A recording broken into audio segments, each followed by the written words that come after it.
L'Église. L'Église est l'Église de Dieu et non pas mon Église. L'Église est l'Église de Dieu et non pas mon Église, c'est ce qu'on va voir au travers de ce texte. On voit au travers de ce texte, de ce passage que nous avons lu, la préoccupation que Paul a pour le rassemblement de l'Église. Et ce qu'on va voir, ce que je vous propose de résumer, c'est l'Église est l'Église de Dieu et non pas mon Église. Et je trouve ça dans le texte, au verset 20 et 21. Ainsi donc, nous lisons verset 20. Ainsi donc, lorsque vous vous réunissez, ce n'est pas pour prendre part au repas du Seigneur. Car dès que vous vous mettez à table, chacun s'empresse de prendre son propre repas, de sorte que l'un a faim tandis que l'autre est ivre. Paul fait la claire distinction entre le repas du Seigneur et chacun qui prend son propre repas. Le repas de chacun ou le repas du Seigneur. Et je trouve cette idée de l'Église est l'Église de Dieu et non pas de mon Église aussi au verset 22, où Paul pose une question rhétorique et il demande « Ou bien méprisez-vous l'Église de Dieu ?» Est-ce que vous méprisez l'Église de Dieu ? Il semble que les Corinthiens, certains parmi les Corinthiens, surtout ceux qui accueillaient la réunion de l'Église dans leur propre maison, pensaient que c'était leur rassemblement. Et ils commençaient à vivre les rassemblements de l'Église comme ils vivaient des rassemblements qui d'habitude avaient lieu dans leur maison. On verra ça dans le contexte. Et là, Paul dit, mais les amis, c'est le repas du Seigneur, ce n'est pas le repas de celui qui vous accueille. Et peut-être que celui qui vous accueille, quand il fait d'autres repas, à ce moment-là, il y a des divisions, il y a des choses qui se passent qui ne sont pas en accord avec l'Évangile, qui sont en accord avec la culture du monde dans lequel on est, à Corinthe. Mais quand vous vous rassemblez pour le rassemblement de l'Église, c'est le rassemblement de l'Église de Dieu, et c'est le repas du Seigneur, ce n'est pas le repas de celui qui vous accueille. L'Église est l'Église de Dieu et non pas mon Église. Dans la culture gréco-romaine du temps où Paul expliquait ça, c'était courant pour les gens qui accueillaient chez eux de faire des distinctions entre leurs amis proches ou les gens qui étaient importants à leurs yeux et puis les esclaves ou les gens moins importants. Il y avait même une pièce, comme on le verra, qui était réservée aux gens plus importants et puis une autre pièce pour les gens moins importants. Et il semble qu'à Corinthe, c'est ce qui se passait pendant le repas du Seigneur. Et Paul, dans ce texte, s'oppose vivement à cela. L'Église est l'Église de Dieu et non pas mon Église. C'est ce qu'on va voir ce matin. L'Église n'est pas centrée sur moi, mais elle est centrée sur Dieu. L'Église n'existe pas pour moi, mais elle existe pour Dieu. Ce n'est pas moi qui décide dans l'Église, mais c'est Dieu. Ce n'est pas moi qui définis ce qu'est l'Église, mais c'est Dieu. Ce n'est pas moi, ce n'est pas toi qui définis ce qu'est l'Église, c'est Dieu. Ce n'est pas moi, ce n'est pas toi qui définis la mission de l'Église, c'est Dieu. Ce n'est pas toi, ce n'est pas moi qui définissons la forme de l'Église, mais c'est Dieu. Ce n'est pas nous qui définissons le fonctionnement de l'Église, mais c'est Dieu. Ce n'est pas nous qui définissons le message que l'Église est censée prêcher, mais c'est Dieu. C'est Dieu qui fait ça. Et comme on sait la définition que Dieu donne de l'Église, comme on sait la mission, la forme, le fonctionnement de l'Église, c'est dans la parole de Dieu, dans l'Écriture sainte, dans la Bible. L'Église de Dieu, l'Église est l'Église de Dieu et non pas mon Église. Et on va voir 3 applications par rapport à cette vérité. Parce que l'Église est l'Église de Dieu et non pas mon Église, nous allons prendre au sérieux les rassemblements de l'Église, car Dieu y attache de l'importance. Première application. Deuxièmement, on va traiter chacun selon le repas du Seigneur et non selon mon propre repas. Autrement dit, on va se traiter les uns les autres à la lumière de ce qu'on célèbre lorsque l'on prend la Sainte Seine. Et puis troisièmement, parce que l'Église est l'Église de Dieu et non pas mon Église, on va considérer les autres comme des membres de l'Église de Dieu et non pas comme des membres de mon Église. Alors, on va voir ça, on va parcourir le texte, et le texte qu'on a lu va des versets 17 à 33 à 34, et nous allons prendre la première partie, c'est-à-dire les versets 17 à 22. Donc il y a 3 parties dans ce texte. Dans la première partie, versets 17 à 22 qu'on va voir aujourd'hui, Paul décrit et déplore le comportement des Corinthiens. Dans la deuxième partie, versets 23 à 26, il va leur rappeler la tradition de l'institution de la scène, du repas du Seigneur. Et puis, dans les versets 27 à 34, il va tirer des conclusions sur le sens de la Sainte Seine pour remodeler leurs pratiques. Mais ce matin, on se concentre sur les versets 17 à 22 et on va voir, au travers de ce texte, que l'Église est l'Église de Dieu et non pas l'Église et non pas mon Église. Et on commence au verset 17. En faisant la remarque suivante, « Je ne peux pas vous féliciter, car vous vous rassemblez non pour devenir meilleur, mais pour devenir pire. » Paul se préoccupe de ce qui se passe à Corinthe. On avait vu, et ce qui se passe là, c'est que Paul, vous voyez le mot, c'est « vous vous rassemblez ». Ce terme « vous vous rassemblez » est répété dans le passage qu'on a lu au verset 18, au verset 20, au verset 33 et au verset 34. Et il s'agit particulièrement du rassemblement de l'Église. C'est quand on parle de l'Église disséminée, vous savez à Multi7, l'Église le lundi matin, on est tous engagés à servir Dieu dans nos activités, dans nos métiers respectifs ou dans nos diverses activités. Et on parle de l'Église rassemblée, en général le dimanche, quand on a le culte, ou les mardis soirs pour nous à Multi7. Il y a cette distinction entre l'Église rassemblée et l'Église disséminée. Dieu se préoccupe de toute notre vie, de la vie de chaque membre de l'Église, du lundi au dimanche, mais Dieu se préoccupe de manière particulière aussi au rassemblement de l'Église. D'accord ? Et on le voit dans ce texte, Paul parle du rassemblement de l'Église et en particulier de ce qu'ils font lors du rassemblement de l'Église, à savoir quand ils prennent le repas du Seigneur. Toute notre vie est importante et sous le regard aimant et jugeant de Dieu, mais Dieu se préoccupe de manière particulière de quand on se rassemble ensemble en tant qu'Église pour le représenter. Et la Bible est claire, tous les rassemblements qui sont faits au nom de Dieu ne font pas plaisir à Dieu. On lit dans Malachie 1,10 « Lequel de vous fermera les portes pour que vous n'allumiez plus inutilement le feu sur mon autel ? Je ne prends aucun plaisir en vous, dit l'Éternel, le Maître de l'univers, et je n'accepte pas les offrandes de votre main. » Vous voyez, là, dans Malachie, les gens faisaient tellement n'importe quoi dans le culte que Dieu il préfère qu'on ferme les portes du temple et puis qu'on arrête tout ce cirque, toute cette comédie. Donc, il ne faut pas croire que parce qu'on se rassemble au nom de Dieu et puis qu'on fait un événement, que ça va forcément faire plaisir à Dieu. Non, Dieu se préoccupe de ce qui est dit et de ce qui est fait dans les rassemblements de l'Église de manière toute particulière.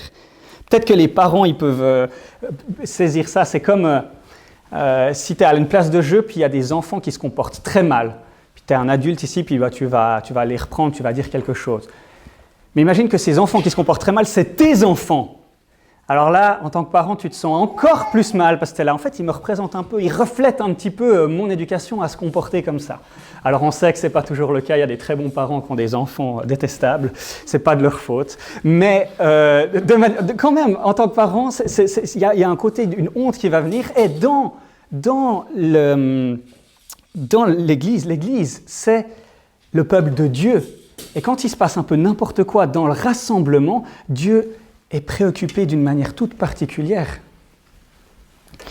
Alors Paul, qu'est-ce qu'il dit ? Qu'est-ce qui se passe à Corinthe ? Ça ne va pas du tout et Paul ne les félicite pas. Paul avait félicité les Corinthiens, vous vous souvenez, au verset 2 de ce même chapitre. « Je vous félicite de ce que vous vous souvenez de moi à tout point de vue et de ce que vous retenez mes instructions telles que je vous les ai transmises. » Il y avait 2 interprétations de qu'est-ce que ça voulait dire là. Mais là, Paul ne les félicite pas. 2 fois, il va le dire. Il va le dire là, dans ce verset, je ne peux pas vous le féliciter. Et puis au verset 22, que vous dire faut-il vous féliciter sur ce point ? Je ne vous félicite pas. Paul n'est vraiment pas content de ce qui se passe dans l'Église. Les rassemblements de l'Église importent pour Dieu. Et peut-être vous avez vu dans ce texte, ça importe tellement à Dieu que voyez ce que Paul dit au verset 29, on ne va pas en parler aujourd'hui, mais car celui qui mange et boit sans discerner le corps, mange et boit un jugement contre lui-même. Et puis verset 30, c'est pour cela qu'il y a parmi vous beaucoup d'infirmes et de malades et que plusieurs sont morts. Si vous voulez saisir la mesure de à quel point Dieu se préoccupe de ce qu'on fait dans les rassemblements de l'Église et à quel point c'est important, c'est que c'est une question de vie ou de mort pour certains. Paul leur dit, il y a des gens qui sont morts. Et puis ça revient, c'est un thème qui revient dans tout l'Ancien Testament. Par exemple, en Exode 30, versets 20 et 21, « Lorsqu'ils entreront dans la tente de la rencontre, ils se laveront avec cette eau afin de ne pas mourir. » En parlant des prêtres, de comment ils devaient se conduire dans le temple de Dieu. Il en ira de même lorsqu'ils s'approcheront de l'autel pour faire le service et pour offrir des sacrifices. Et il y a une liste très longue de passages qui montrent qu'ils doivent faire ces choses, sinon ils vont mourir. On doit retrouver, je crois, notre génération, ma génération, doit retrouver l'aspect sérieux du culte, du rassemblement. Il y a cette tendance, peut-être que vous avez senti cette tendance, pour rendre le culte cool, pour le rendre agréable, pour rendre les rassemblements de l'Église, qu'on soit comme à la maison. Et bien Paul, dans ce texte, il dit, les gars, vous ne pouvez pas... C'est tentant pour les gens de l'époque, parce qu'ils étaient à la maison. Donc ils étaient encore plus tentés de faire comme à la maison quand ils faisaient le rassemblement de l'Église. Mais Paul leur dit, quand vous vous rassemblez pour l'Église, vous n'êtes pas à la maison. Vous êtes dans la présence de Dieu, et ça doit se comporter comme dans la présence de Dieu, et pas comme quand on est à la maison. Et on doit retrouver, je crois, un sens du sérieux qu'il y a à avoir dans nos rassemblements. Paul se préoccupe de ça. Imaginez que... Oh, c'est une illustration, elle vaut ce qu'elle vaut. Hein, mais imaginez que Roger Federer vienne dans notre culte. Et puis, alors, on prépare un petit peu le truc, on se dit, OK, il y aura Roger, on va peut-être trouver des illustrations avec le tennis, ou je sais pas, qu'est-ce qu'on va faire pour lui présenter l'évangile, ou je sais pas, on va un petit peu, tu vois, se comporter différemment. Ou imaginez qu'un responsable politique qui va venir, tout d'un coup, on va se dire, on va faire peut-être plus attention à ce qu'on dit, à nos prières, à notre attitude. Et ça peut nous illustrer que, en fait, c'est ridicule. Chaque dimanche, on est sous le regard du Créateur de la terre et du ciel, du souverain, le roi des rois est présent. Et c'est parce que lui, il est présent qu'on doit faire très attention et qu'on doit donner beaucoup de soin à ce qu'on va dire et à ce qu'on va vivre dans l'Église. Vous voyez, si Roger Federer il vient, on va se renseigner pour essayer de ne pas te faire des gourdes. On ne va pas, par exemple, prier « Seigneur, merci pour Roger parce qu'il est un excellent cuisinier ». On va essayer de dire des choses qui sont justes à son sujet, par exemple. Eh bien, à combien plus forte raison, quand on a le rassemblement, on doit veiller à ce que ce qu'on va dire, ça corresponde au roi des rois, au Seigneur des seigneurs qu'on adore. Alors, on doit travailler dur pour que nos rassemblements ils soient bibliques, ils correspondent à la volonté de Dieu pour nous. Okay? Mais attention, il ne faut pas tomber dans le mensonge de croire qu'on apporte quoi que ce soit à Dieu. Okay? Que c'est parce que Dieu, après, il est déçu. Il est là, ah non, c'était pas un bon culte, ils ont dit des trucs faux maintenant, il ne se sent pas très bien, Dieu. Dieu, il est indépendant. Il ne dépend d'aucune cause. Il se suffit à lui-même. Il est dans la joie parfaite de ses relations. Il ne passe pas par une série d'émotions. Donc, quand on adore Dieu et qu'on le sert, on ne lui apporte rien qu'il n'avait pas déjà. Ok ? C'est ce Dieu-là qu'on adore. Alors pourquoi faire tous nos efforts pour que dans les rassemblements, on soit biblique, qu'on ne dise pas des choses fausses au sujet de Dieu ? Pourquoi ? Et je crois que dans le verset, ça nous est dit. Vous vous rassemblez non pour devenir meilleur, mais pour devenir pire. Vous voyez, Dieu se préoccupe de sa gloire. Et il est préoccupé que dans les rassemblements, ce qui est dit à son sujet, ce soit vrai. Pourquoi ? Parce qu'il veut que nous puissions contempler sa gloire et trouver notre joie, notre bonheur en lui. Et si on dit des choses fausses sur Dieu, eh ben, on va ressembler à celui qu'on adore. Il y a tout un enseignement dans l'Ancien Testament qui dit qu'on va ressembler à ce qu'on adore. Et si on dit des choses fausses sur Dieu, alors on va devenir pire, parce qu'on va ressembler à un Dieu qui est une invention de notre esprit. Dieu se préoccupe au fait que ce qu'on va dire dans l'Église et ce qu'on va faire, ça reflète fidèlement ce qu'il nous dit de lui-même dans la Bible. Parce que si on ne fait pas ça, on va se rassembler pour devenir pire et pas pour devenir meilleur. Combien de nos rassemblements, en fait, nous encouragent à nous recentrer sur nous plutôt que nous décentrer de nous pour nous centrer sur Dieu ? Et chaque fois que dans ce qui est dit ou fait dans l'Église, ce n'est pas centré sur Dieu, mais c'est centré d'une manière ou d'une autre sur nous, eh bien, on devient pire et on ne devient pas meilleur parce qu'on n'adore pas le vrai Dieu de la Bible. Donc, dire quelque chose de faux sur Dieu, premièrement, c'est insulter Dieu, mais c'est être mauvais et mal agir envers le peuple de Dieu parce qu'il va devenir pire et meilleur. Retrouvons un sens de la présence aimante et terrifiante de Dieu dans nos rassemblements. Retrouvons un sens de la présence bienveillante et jugeante du Dieu de la Bible dans nos rassemblements. Et Paul, je crois que vraiment c'est sa préoccupation dans ce passage, il dit, les gars, vous ne pouvez pas faire n'importe quoi, c'est l'Église de Dieu, ce n'est pas votre propre Église. Verset 18, on continue. Tout d'abord, j'apprends, donc là on a vu notre premier point, hein, parce que l'Église est l'Église de Dieu et non pas mon Église, alors Dieu se préoccupe des rassemblements et on ne va pas dire et on ne va pas faire n'importe quoi dans l'Église. On continue, verset 18. Tout d'abord, j'apprends que lorsque vous vous réunissez en assemblée, il y a parmi vous des divisions, et je le crois en partie. Alors des divisions, là, il ne semble pas que c'est des divisions à l'extérieur de l'Église, mais c'est des divisions à l'intérieur de l'Église. Et très vraisemblablement, la plupart des commentateurs sont d'accord, et dans le texte, on le voit, c'est des divisions entre les riches et les pauvres, entre le propriétaire de la maison qui accueillait l'Église et ses amis très estimés, et puis les pauvres, les esclaves ou ceux qui étaient d'anciens esclaves, qui étaient maintenant libérés. Il y a une division, on va voir après cette division, et en plus, cette division, elle devenait manifeste lors du repas du Seigneur, où les riches avaient un bon repas, alors que les pauvres, ils avaient faim, ils n'avaient même plus l'occasion de manger. Mais ce qui est intéressant, c'est que Paul, il dit, bon, j'entends que lorsque vous vous réunissez en assemblée, il y a parmi vous des divisions, et je le crois en partie. Paul, il est là. Oui, j'entends que c'est n'importe quoi. Je crois bien. Maintenant, je peux imaginer qu'il y a certains riches parmi vous qui ne sont pas aussi... vous n'êtes pas tous dans le même paquet. Vous voyez, il a une sensibilité pastorale là qui est intéressante. Un autre fait, Paul, dans la lettre aux Corinthiens, il répond à des questions que les Corinthiens lui ont posées dans une lettre qu'ils lui ont écrite. Mais là, il n'est pas en train de répondre à une question. Pour les Corinthiens, ils ne voyaient même pas que c'était un problème, ce qui se passait là. C'est ce qu'il a entendu, Paul, et puis du coup, il leur écrit pour leur en parler. Comme quoi, on peut être très aveugle face à des choses qui sont évidentes à d'autres dans nos vies. Verset 19. « Il faut bien, en effet, qu'il y ait aussi des divisions parmi vous, afin que l'on puisse reconnaître ceux qui sont approuvés de Dieu au milieu de vous. » Ok, passage compliqué. Qu'est-ce que Paul il est en train de dire là? Donc, Paul, il dit, il y a des divisions. Vraisemblablement, il y a les riches et les pauvres. Puis après, il nous dit, mais c'est normal. Et puis le but de ça, c'est de reconnaître ceux qui sont approuvés de Dieu au milieu de vous. Alors, ce n'est pas évident de comprendre ça. Il y a au moins 3 interprétations possibles.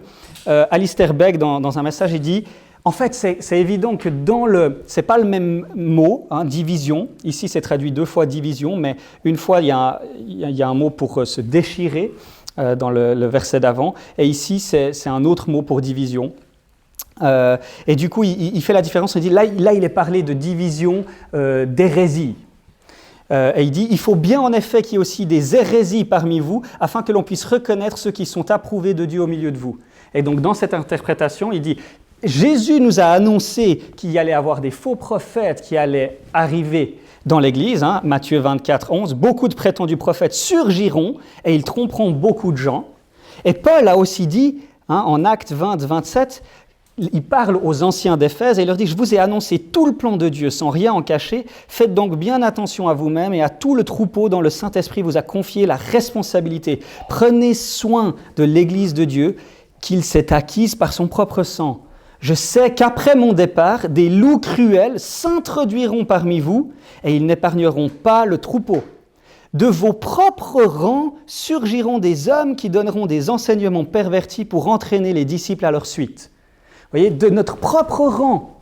Alors, dans l'interprétation que je suis en train de vous présenter là, ils disent, c'est ce que Paul il est en train de dire là, il dit de toute façon, il va y avoir des divisions, mais ces divisions, elles vont permettre de savoir qui sont les vrais chrétiens, parce que l'hérésie, Dieu va permettre l'hérésie pour que ceux qui sont les vrais chrétiens, ils vont combattre l'hérésie et ces gens, ils vont sortir de l'Église. Vous voyez l'idée? Et puis on verra bien qu'ils sont approuvés de Dieu. Et il y a effectivement plein de versets dans la Bible où on voit que ceux qui sont fidèles à la doctrine sont ceux que Dieu approuve. Et il y a un vrai combat pour la doctrine. Si vous lisez 1 Timothée, 2 Timothée, Tite, Paul, c'est son combat contre les hérésies qui surgissent dans l'Église. Alors je pense que cet enseignement-là, il est vrai, mais je ne pense pas que c'est de ça dont Paul parle ici. Parce qu'il y a une deuxième interprétation, celle d'Anthony Tisselton et d'autres. Et en fait, ils disent dans cette interprétation que Paul, là, il n'est pas en train d'affirmer ça, mais il est en train de citer les Corinthiens. Vous voyez, à Corinthe, les riches avaient certainement entendu cet enseignement qu'il y aurait des divisions dans l'Église, qu'il y aurait des faux prophètes, et ils utilisaient ça pour justifier que c'est normal que nous, on fasse une division entre les riches et les pauvres. De toute façon, il doit y avoir des divisions dans l'Église. Et dans cette interprétation, Paul, il est juste en train de les reciter de ce qu'ils disaient, et puis qu'ils avaient certainement, comme on l'a déjà vu, mal compris un véritable enseignement de l'Écriture. Puis la troisième interprétation, c'est que Paul, là, il fait de l'ironie. Il se moque d'eux. Mais certains pensent que là, c'est un peu violent, et puis c'est pas dans l'attitude générale très pastorale et aimante de Paul de se moquer comme ça. Là, ce serait assez cru, mais c'est une possibilité aussi. Bon, je pense que là, Paul est en train de faire référence à ce que les Corinthiens riches de l'Église disaient. Et qu'il le dit pas pour affirmer ça, mais pour leur rappeler que c'est ce qu'ils disent, mais qu'ils ont mal compris cela, comme ce sera clair par la suite. Versets 20-21. Ces versets sont un exemple de comment les recherches historiques et archéologiques peuvent nous aider à mieux comprendre un texte. Ce n'est pas évident de comprendre qu'est-ce qui se passait à Corinthe. Et en 1970, James Wiseman a excavé une villa romaine proche de Corinthe, à Anaploga. Et puis, cette villa, elle date de l'an 50, il la date entre 50 et 75 après Jésus-Christ. Et on y découvre des faits intéressants qui nous aident à comprendre ce texte. On y découvre qu'il y avait une pièce appelée le triclinium, qui faisait environ 5 mètres sur 7. Et puis, c'était un peu la salle à manger VIP de la maison. D'accord ? Et puis là, on avait des lits autour de la table et les gens se couchaient et mangeaient là. Et puis, c'est là que l'hôte de la maison, il invitait les gens importants. Et puis, il y a une autre pièce qui s'appelle l'atrium, et qui fait environ 5 mètres sur 6. Puis au milieu, il y avait une sorte de fontaine qui récupérait les eaux de la maison. Et puis tout autour, c'est une sorte de cour intérieure. Et puis là, on pouvait s'asseoir ou être debout. Et puis on pouvait être entre 20 et 30 personnes. Et pour les grandes villas, on pouvait être jusqu'à 50 personnes dans cet endroit. Donc ça, c'est pour le côté de l'architecture. On a trouvé une maison comme ça qui correspond à l'époque. Et au niveau des coutumes culturelles, on sait qu'à l'époque, quand quelqu'un allait accueillir une personne chez lui, on lit par exemple Pline le Jeune qui va décrire en détail la catégorisation des qualités des aliments et des boissons en tant que marque de faveur en fonction de l'importance des invités. Donc, tu fais un petit barbecue chez toi, et puis les potes qui sont très importants, ton patron ou je sais pas, des amis estimés qui sont importants, tu leur sers des filets de bœuf, et puis tes autres amis qui sont peut-être moins importants, qui selon toi ont moins de qualité, tu leur sers des cervelas. Et en fait, je vous lis, voilà ce que Pline le Jeune il décrit, alors qu'il était invité une fois dans une de ses maisons, puis alors lui, il fait partie des invités qui sont de qualité. Voilà ce qu'il dit, les meilleurs plats étaient servis pour lui et pour quelques privilégiés, il parle de l'hôte. Et des restes de nourriture bon marché étaient servis au reste du groupe. Il avait même mis le vin dans de petits flacons divisés en 3 catégories, non pas dans l'idée de donner à ses invités la possibilité de choisir, mais pour les empêcher de refuser ce qui leur était donné. Un lot était destiné à lui-même et à nous, un autre à ses amis les plus petits, et le troisième pour ses affranchis et les nôtres, pour ses esclaves et les nôtres. Vous voyez ? Donc, on sait maintenant que c'était la coutume, et à Corinthe, certainement que cette pratique, elle était là. Et donc, très certainement, c'est ce qui se passait à Corinthe. Le culte avait lieu dans une de ces grandes maisons, et puis, vu que ça avait lieu chez lui, ils allaient prendre le repas du Seigneur, mais les riches de Corinthe, ils allaient manger entre guillemets entre eux, commencer. Les esclaves qui faisaient partie de l'Église, ils arrivaient certainement peut-être plus tard, ils n'avaient pas le temps, ils ne pouvaient pas venir au même moment. Et quand ils arrivaient, il n'y avait plus rien à manger, et peut-être même certainement, ils devaient même rester dans une autre pièce. Vous voyez à quel point c'est grave ce qui est en train de se produire là. Paul, c'est très très grave parce qu'ils sont en train de dire l'inverse de ce qui est enseigné dans la Sainte Seine. Quand ils prennent la Sainte Seine, le repas du Seigneur, ils se rappellent que Jésus a renoncé à ses droits, a renoncé à ses privilèges, a renoncé à sa richesse pour nous sauver. Il s'est rabaissé pour laver les pieds de ses disciples, ce que seuls les esclaves faisaient. Et alors même qu'ils prennent ce repas, où on se rappelle que Jésus, lui qui était juste, parfait, saint, a renoncé à ses droits pour mourir à notre place, alors même qu'ils se rappellent de ça, ils font exactement l'inverse, où ils ne prennent pas soin des autres, ils ne prennent pas soin de ces pauvres qui sont dans l'Église. Au contraire, ils les humilient en les mettant à part et en leur donnant moins à manger. Car dès que vous vous mettez à table, chacun s'empresse de prendre son propre repas, de sorte que l'un a faim tandis que l'autre est ivre. Au point que certains ont faim et d'autres sont ivres dans le repas du Seigneur. Et là, il y a le contraste. Paul est là, mais vous ne pouvez pas faire ça. Parce que c'est le repas du Seigneur et ce n'est pas votre repas. Voyez comment... Et puis, en même temps, ce n'était pas évident pour les gens de voir que c'était leur... faire la différence entre le repas du Seigneur et le repas qu'il a l'habitude de faire. Il y a un problème. Verset 22. N'avez-vous pas des maisons pour manger et boire? Paul ne dit pas que les riches, vous n'avez pas le droit de manger et de boire et puis de faire des repas comme ça. Ou bien méprisez-vous l'Église de Dieu et voulez-vous faire honte à ceux qui n'ont rien. Mais quand vous vous rassemblez en Église de Dieu, vous ne pouvez pas faire comme vous avez l'habitude de faire. C'est le repas du Seigneur et ce n'est pas votre repas. Que vous dire? Faut-il vous féliciter sur ce point? Je ne vous félicite pas.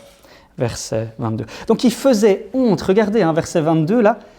Et voulez-vous faire honte à ceux qui n'ont rien? Vous humiliez les pauvres, vous mettez en avant ces différences socio-culturelles, alors même que dans le repas de la Sainte Seine, ça ne devrait pas se produire.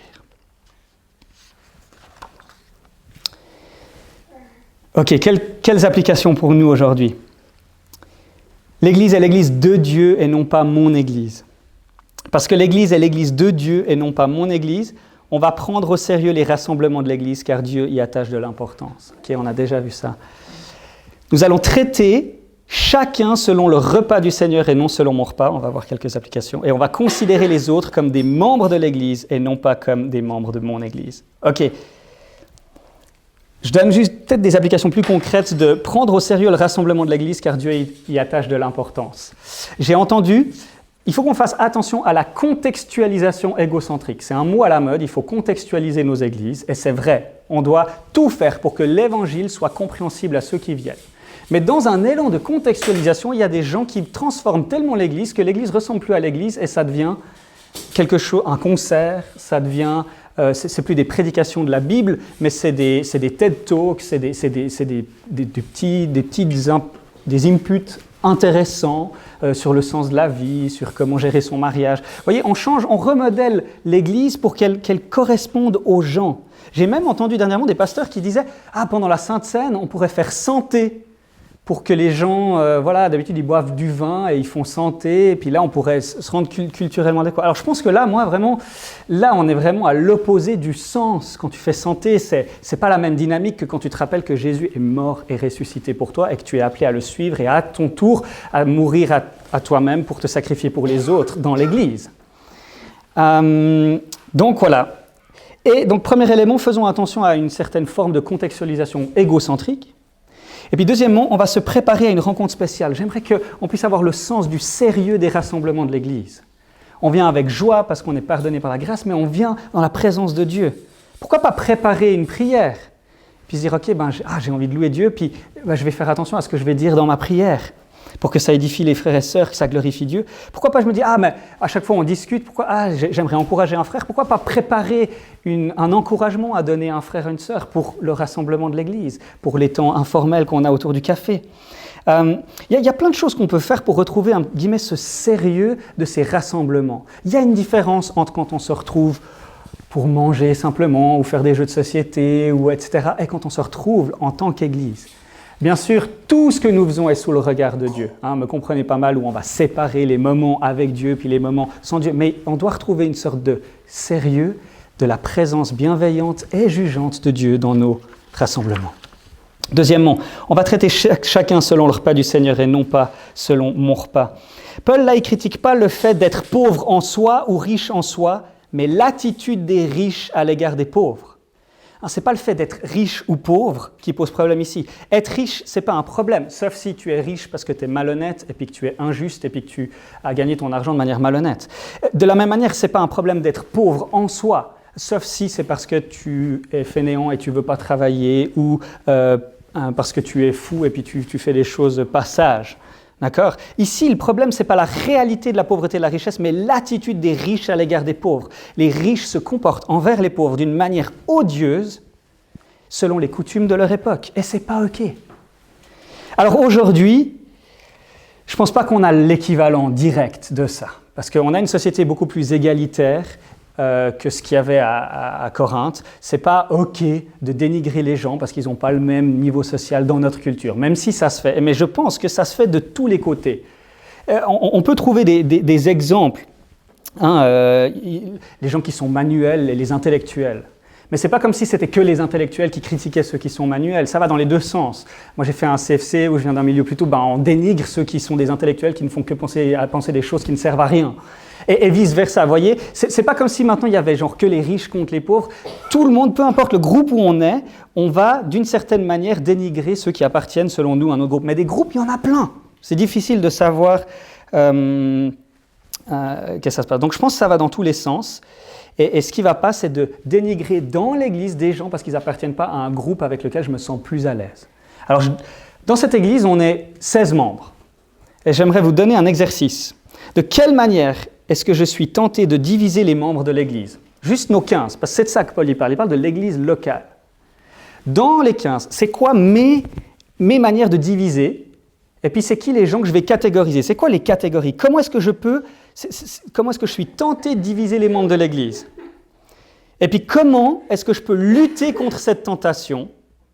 Et ensuite, quelles sont les vérités de l'Évangile qui contredisent ma manière de diviser les gens?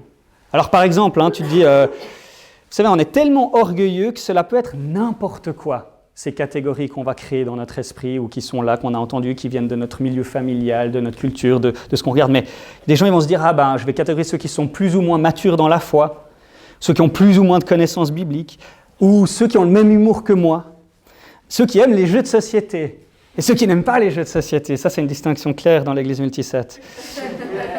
Mais ceux qui ont même les mêmes positions politiques que moi, le même style d'habillement, même, peu importe. Réfléchissez parce qu'on a tous ce genre de division et on doit s'en repentir. Parce qu'on ne veut pas les laisser nous amener à l'orgueil ou à dénigrer d'une quelconque manière que ce soit les uns les autres. Okay? C'est le point de Paul, là c'est évident, c'est les riches vis-à-vis des pauvres. Mais nous, on va faire ça de 1001 manières. Et chaque fois qu'on prend le repas du Seigneur, on ne peut pas faire ça en ayant cette attitude. Et si on a cette attitude dénigrante les uns envers les autres, quand on prend le repas du Seigneur, on mange et on boit un jugement contre nous. Et on ne doit pas faire ça. Donc, je vous donne un exemple. Par exemple, tu te dis, OK, il y a des gens intelligents, très éduqués, plus intelligents, et puis on va plus les admirer que d'autres qui arrivent moins à réfléchir ou qui n'ont pas le même niveau d'éducation. Et puis tu dis, pourquoi c'est mal ça? En fait, on se vante de quelque chose pour lequel on n'y peut rien. Par exemple, tu te dis, c'est bien, je suis intelligent, j'ai un master ou j'ai un doctorat ou j'ai fait des hautes études. Et voilà ce que Paul nous a déjà dit aux Corinthiens. En effet, qui est celui qui te distingue? Qu'as-tu que tu n'aies pas reçu? Et si tu l'as reçu, pourquoi faire le fier comme si tu ne l'avais pas reçu? Tout ce qu'on a, on l'a reçu. Et les gens vont dire, oui, non, mais moi, si j'ai ce papier, c'est parce que j'ai bossé dur. Oui, mais tu as pu bosser dur parce que Dieu, il t'a donné la persévérance. Dieu, il t'a donné les conditions nécessaires, des parents peut-être qui t'ont aidé à travailler, des gens autour de toi qui t'ont aidé à te discipliner. Tout ce que tu as est dû à la grâce de Dieu. Et rien de ce que tu as, tu peux l'utiliser pour faire le fier vis-à-vis des autres. Ça serait une manière de partir, de lire ce verset, de méditer là-dessus, puis de se dire tout est grâce. Et plutôt que de me faire le fier par rapport à ce que j'ai reçu, par rapport à d'autres, je veux dire merci Seigneur pour ça, comment je peux servir les autres avec ce que tu m'as donné, parce que ce n'est pas dû à moi, c'est uniquement dû à toi. Bon, c'est un exemple vite fait comme ça. Et parce qu'on ne va pas vivre l'Église en prenant le repas, on va traiter chacun selon le repas du Seigneur et non pas selon mon repas, ou mes groupes, mes idées. Se traiter les uns les autres selon le repas du Seigneur. On va se sacrifier les uns pour les autres. Chaque fois qu'on prend le repas du Seigneur, on se rappelle que Jésus, il a renoncé à ses droits par amour pour moi et par amour pour chacun des membres de son Église. Et on est appelé, quand on prend le repas du Seigneur, on s'engage à faire de même et à se sacrifier les uns pour les autres. Dernier point. Parce que l'Église est l'Église de Dieu et non pas mon Église, nous allons considérer les autres comme des membres de l'Église de Dieu et non pas comme des membres de mon Église. Les membres de l'Église de Dieu ne sont pas là pour me servir et m'aimer moi en premier, mais pour aimer Dieu. Okay? Tout ce qu'on fait là, et c'est très facile de venir à l'Église puis de se dire « Ah, mais c'est des chrétiens, ils devraient m'aimer ». C'est très facile de venir à l'Église d'une manière égocentrique, orgueilleuse, où j'ai envie que tout le monde m'aime et que les gens me servent. La réalité, c'est qu'à l'Église, ce n'est pas mon Église, c'est l'Église de Dieu. Et parce que c'est l'Église de Dieu, les gens ne sont pas là pour moi, ils sont là pour Dieu. Attends, si les gens sont vraiment là pour Dieu et qu'ils aiment Dieu, ça implique qu'ils vont m'aimer. Mais ils ne vont pas m'aimer selon ma définition de l'amour, mais selon la définition de l'amour qui vient de Dieu. Et voyez, tout d'un coup, c'est pas parce qu'on a tous une définition de comment on se sent aimé. Ah, je me sens aimé quand les gens ils sont admiratifs devant moi, ou je me sens aimé quand les gens ils sont reconnaissants, ou je me sens aimé quand les gens ils m'invitent pour faire des trucs, etc. Il n'y a aucune de ces... Tu peux être sûr que la manière dont tu te sens aimé, tu ne vas pas la trouver dans la Bible. Ça n'a rien à voir, la manière dont tu te sens aimé est la véritable définition de l'amour de Dieu envers nous et de l'amour que l'on doit se manifester les uns envers les autres. Et si tu sais que l'Église, ce n'est pas ton Église, mais c'est l'Église de Dieu, alors tu sais que les gens ne sont pas là pour toi, mais ils sont là pour Dieu et ils vont apprendre, et nous allons apprendre à nous aimer les uns les autres selon Dieu. Et le premier élément avec lequel qu'on n'aime pas, et je suis presque sûr que la plupart d'entre nous, on n'aime pas ça, mais écoutez-moi, on a tous envie d'être aimés par les autres. Parce qu'ils voient des choses belles en nous. Et dans l'Église, on ne peut pas faire ça. On ne s'aime pas les uns les autres parce qu'on se trouve géniaux. On s'aime les uns les autres par grâce, parce que Dieu nous aime et à la lumière de l'amour de Dieu. Dieu ne nous aime pas parce qu'il voit des belles choses en nous. Dieu, il nous aime uniquement à cause de ce que Jésus-Christ a fait pour nous et parce qu'il nous voit en Christ. Et voilà la nature de l'amour qu'on doit avoir les uns pour les autres. Ce n'est pas parce que tu es cool et puis tu me rends des services que je t'aime. En fait, même si tu n'étais pas cool, tu ne me rendais pas de service, puis tu étais méchant avec moi, je vais t'aimer parce que le fondement de mon amour pour toi, il ne se trouve pas en toi justement, mais il se trouve dans la grâce de Dieu que j'ai reçue dans l'Évangile. Vous voyez comment cette phrase de dire « c'est pas mon Église, mais c'est l'Église de Dieu », ça change tout, ça change la manière dont on va s'aimer les uns les autres.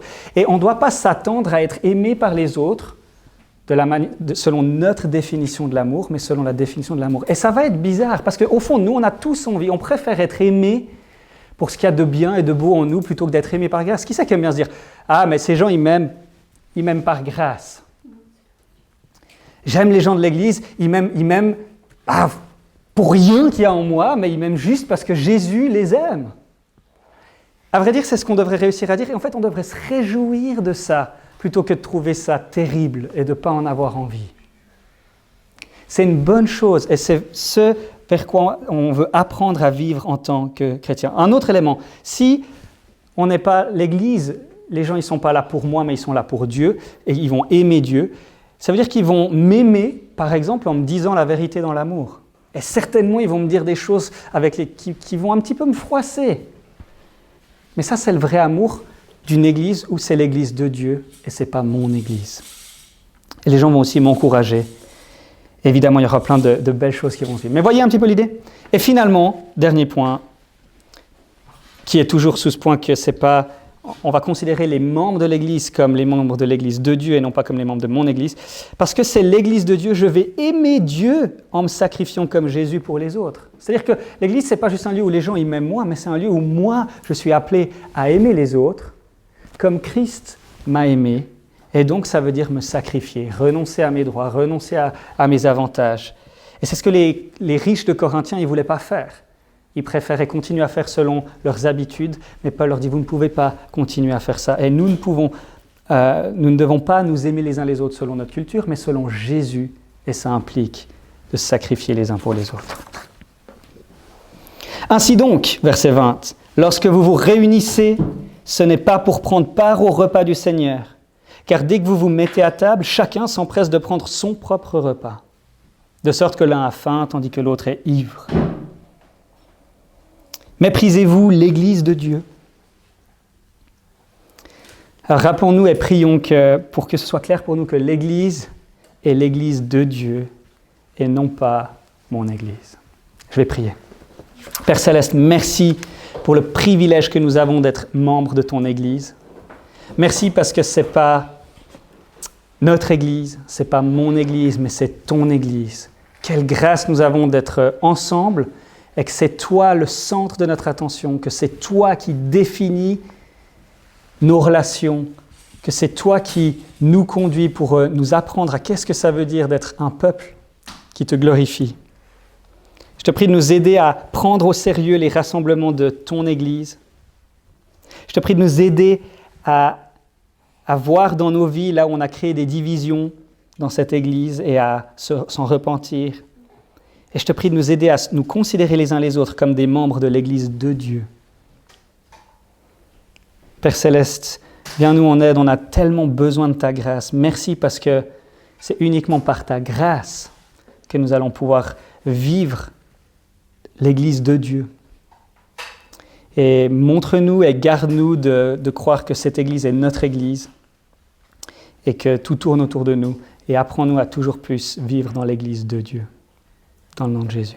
Amen.